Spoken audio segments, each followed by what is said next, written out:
بسم اللہ الرحمن الرحیم۔ معزز سامعین، تراویح کی نماز کیسے پڑھیں؟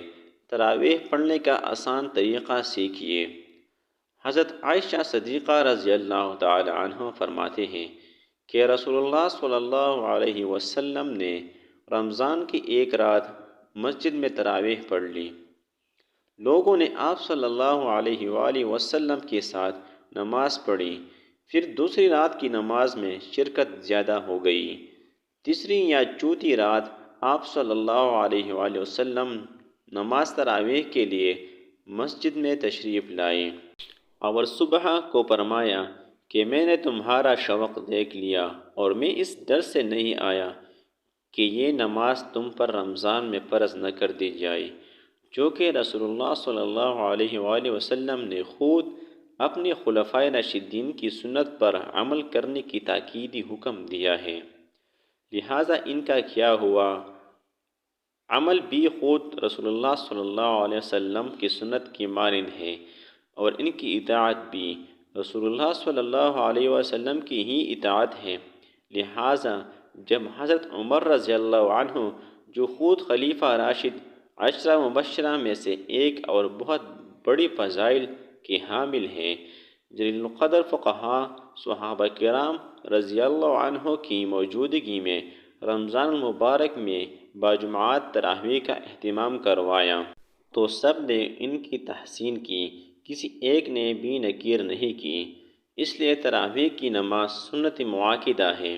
حضور صلی اللہ علیہ وسلم کے بعد سیدنا ابوبکر صدیق رضی اللہ عنہ کی دور خلافت میں داخلی اور خارجی فتنوں کی کثرت اور مدت خلافت کی قلت کی بنا پر اسے سنت عظیمہ کے قیام کا موقع نہ مل سکا، لیکن سیدنا عمر فاروق رضی اللہ عنہ نے اپنی دور خلافت میں اس سنت کو جو عرض کی بنا پر وقوف دی، لیکن اب وہ عرض جو کہ باقی نہیں رہا تھا جاری فرما دیا۔ ملا علی قاری علامہ طیبی کی حوالے سے نقل کرتے ہیں، اگرچہ تراویح باجماعت حضرت ابوبکر رضی اللہ عنہ کے زمانے میں نہیں تھے، لیکن چونکہ حضور اکرم صلی اللہ علیہ وسلم نے اسے پڑھا تھا اور حضرت عمر رضی اللہ عنہ ان لوگوں میں سے تھے جو اس حقیقت سے باخبر تھے، انہوں نے دائمی طور پر جاری فرما دیا، تو انہیں اس کا بھی اجر ہے، اور قیامت تک جو لوگ عمل کرتے رہیں گے ان کا بھی اجر ہے۔ بخاری شریف میں حضرت عائشہ رضی اللہ عنہ کی روایت میں ہے کہ ایک رات رسول اللہ صلی اللہ علیہ وسلم مسجد میں تشریف لائے اور نماز پڑھی، لوگوں نے بھی آپ کے ساتھ نماز پڑھی۔ ان نمازیوں نے صبح ہونے پر دوسرے لوگوں کو بھی بتایا، تو دوسری رات مجمع بڑھ گیا اور ان حضرت صلی اللہ علیہ وسلم کے ساتھ لوگوں نے نماز ادا کی۔ تیسری رات باتیں سن کر لوگ بہت اکٹھے ہو گئے، حتیٰ کہ مسجد میں جگہ کم ہونے لگی۔ اس شب صبح کی نماز سے فارغ ہو کر ان حضرت صلی اللہ علیہ وسلم نے لوگوں کو متوجہ ہو کر فرمایا کہ میں یہ خطرہ محسوس کرتا ہوں کہ کہیں تم پر یہ نماز فرض کر دی جائے اور پھر تم اس پڑھ نہ سکو گے۔ تراویح کی نماز جس طرح مردوں کے لیے پڑھنا ضروری ہے، اس طرح عورتوں کے لیے بھی اس نماز کو پڑھنا ضروری ہے۔ بہت سے خواتین اس غلط فہمی کا شکار ہوتے ہیں، وہ یہ سمجھتے ہیں کہ شاید تراویح کی نماز صرف مردوں کے لیے پڑھنا ضروری ہے، عورتوں کے لیے اس نماز کو پڑھنا ضروری نہیں ہے، حالانکہ یہ بہت بڑی غلط فہمی ہے۔ یاد رکھیے گا، تراویح کی نماز سنت مؤکدہ ہے، بغیر کسی شرعی عذر کی۔ اگر اس کو چھوڑیں گے تو گناہگار ہوں گے۔ مرد بھی پڑھیں گے اور عورتوں کے لیے بھی اس نماز کو پڑھنا ضروری ہے۔ اگر عورتیں اس نماز کو بغیر کسی شرعی عذر کی چھوڑیں گے تو گناہگار ہو گئیں۔ اس لیے عورتیں بھی اس نماز کو ضرور پڑھیں۔ اب مسئلہ یہ ہے کہ مرد حضرات تو مساجد چلے جاتے ہیں جہاں پر باقاعدہ تراویح کی نماز جماعت کے ساتھ ادا کی جاتی ہے، لیکن خواتین گھر کے اندر اس نماز کو کس طریقے سے پڑھیں؟ اس نماز کی پڑھنے کا طریقہ کیا ہے؟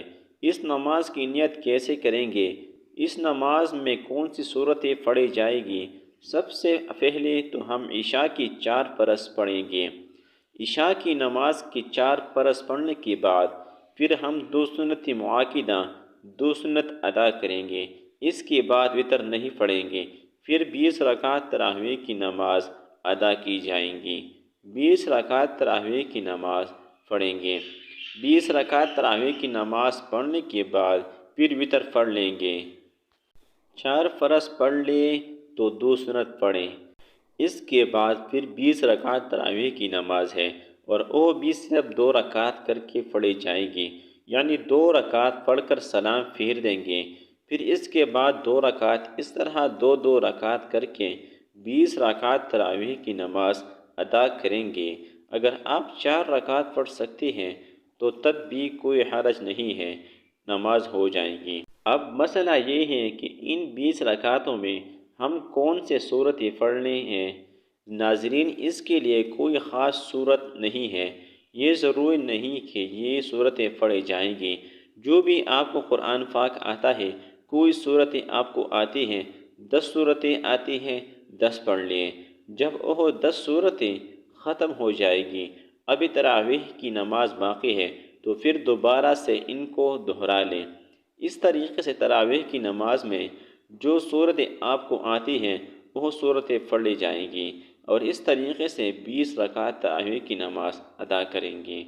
اگر آپ کو صرف 4 صورتیں آتی ہیں، یعنی 4 قل آتے ہیں، تو تب بھی آپ کی نماز بالکل آسان طریقے سے ادا ہو جائے گی۔ یعنی 2 رکعتوں میں آپ نے 2 قل پڑھ لیے، اس کے بعد پھر 2 رکعتوں میں پھر 2 قل پڑھ لیے۔ اس طریقے سے 4 رکعت بھی پوری ہو جائیں گی۔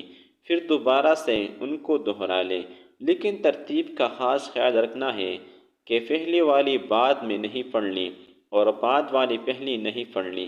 اس طریقے سے نہیں کرنا، پہلے اس کو پہلے رکعت میں پڑھ لیں، جو بعد میں آ رہی ہے اس کو بعد میں دوسرے رکعت میں پڑھ لیں۔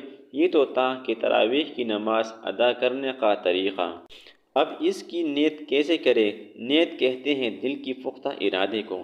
زبان سے نیت کرنا کوئی ضروری نہیں ہے، کوئی لازم نہیں ہے، کوئی شرط نہیں ہے۔ دل کے اندر جو آپ کا ارادہ ہے، آپ کھڑے ہوئے اپنے دل کے اندر ارادہ کیے ہیں کہ میں 2 رکعت تراویح کی نماز پڑھتی ہوں، بس یہی نیت ہو گئی۔ اس کے علاوہ کوئی زبان سے نیت کرنا یہ کوئی ضروری نہیں ہے، لیکن علماء بیان فرماتے ہیں کہ زبان سے نیت کرنا یہ مستحب ہے۔ اگر آپ زبان سے نیت کریں تو اس طرح بھی کر سکتے ہیں کہ میں نیت کرتی ہوں 2 رکعت نماز تراویح واسطے اللہ تبارک و تعالی، منہ میرا کعبہ شریف کے اللہ اکبر۔ یہ طریقہ ہے نیت کرنے کا جو ان سے، لیکن کوئی ضروری نہیں ہے۔ 20 رکعت ختم ہو جانے کے بعد پھر دعا پڑھیں گے۔ دعا کرنے کے بعد پھر وتر کی نماز پڑھی جائے گی۔ اس طرح آپ کی نماز ختم ہو جائیں گی۔ عورتوں کے لیے بہترین طریقہ یہی ہے کہ تنہا تراویح کی نماز پڑھ لے۔ اگر گھر میں جماعت ہو رہی ہے تو جماعت میں بھی شریک ہو سکتی ہے، لیکن عورتوں کی امامت کرنا درست نہیں ہے۔ عورتوں کی امامت کی کئی صورتیں ہیں۔ کوئی حافظہ خاتون ہے، وہ اپنے گھر کی مرد عورت کی امامت کرے، یہ ناجائز ہے، اس لیے کہ عورتیں مردوں کی امامت نہیں کر سکتی۔ دعا ہے کہ اللہ ہم سب کو دین کی سمجھ عطا فرمائے، آمین۔ ناظرین، کمنٹس باکس میں اللہ کے 99 ناموں میں سے ایک نام ضرور ٹائپ کریں۔